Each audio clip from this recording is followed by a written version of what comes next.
বৃহস্পতিবার রোজা রাখার 7টি ফজিলত সম্পর্কে জানব।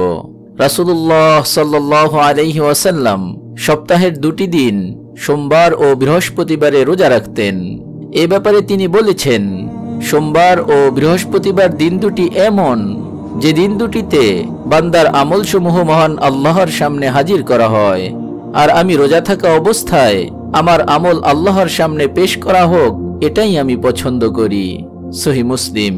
এজন্য আল্লাহর কিছু বান্দা সপ্তাহের সোমবার এবং বৃহস্পতিবার রোজা রাখার ব্যাপারে বেশ আগ্রহ রাখেন। এই 2 দিনে রোজা রাখার 7টি ফজিলত এই ভিডিওতে উল্লেখ করা হলো। নম্বর 1, আল্লাহর সন্তুষ্টি অর্জন। হাদিসে কুদসিতে মহান রব্বুল আলামিন বলেছেন, রোজা আমার এবং আমি এর প্রতিদান দিব। নম্বর 2, রাসূলুল্লাহ সাল্লাল্লাহু আলাইহি ওয়াসাল্লামের অনুসরণ। হযরত আয়েশা রাদিয়াল্লাহু তাআলা আনহা থেকে বর্ণিত, রাসূলুল্লাহ সাল্লাল্লাহু আলাইহি ওয়াসাল্লাম সোমবার এবং বৃহস্পতিবারের রোজার অপেক্ষা করতেন। ইবনে মাজাহ। নম্বর 3, আল্লাহ তাআলা বান্দা থেকে জাহান্নামকে 100 বছরের দূরত্বে সরিয়ে রাখবেন। রাসূলুল্লাহ সাল্লাল্লাহু আলাইহি ওয়াসাল্লাম ইরশাদ করেছেন যে আল্লাহর সন্তুষ্টির জন্য একদিন রোজা রাখবে, আল্লাহ তাআলা জাহান্নামকে তার থেকে 100 বছরের দূরত্বে সরিয়ে রাখবেন।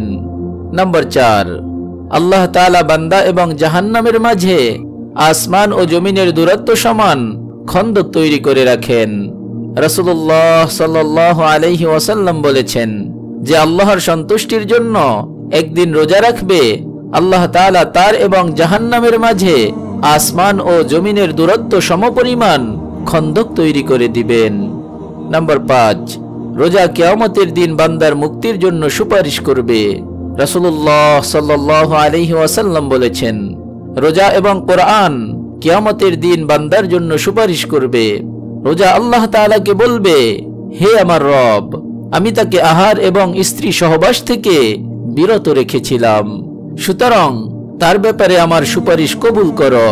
কোরআন বলবে, আমি তাকে রাতে ঘুম থেকে জাগিয়ে রেখেছিলাম, এজন্য তার ব্যাপারে আমার সুপারিশ কবুল করো।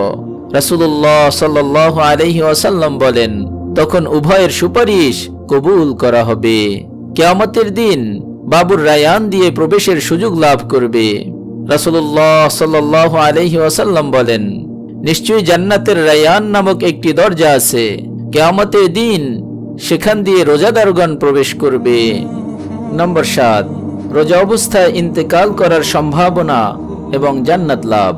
রাসূলুল্লাহ সাল্লাল্লাহু আলাইহি ওয়াসাল্লাম ইরশাদ করেছেন যে রোজা অবস্থায় ইন্তেকাল করবে সে জান্নাতে প্রবেশ করবে।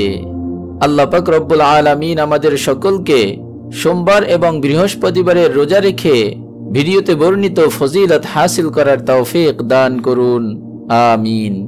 আপনি যদি এরকম ভিডিও আরো পেতে চান তাহলে আমাদের এই চ্যানেলটি সাবস্ক্রাইব করে পাশে রাখা বেল আইকনটি অন করে দিন। আপনার প্রতি শুভকামনা রেখে আজকের মতো বিদায় নিচ্ছি। আসসালামু আলাইকুম ওয়া রাহমাতুল্লাহ।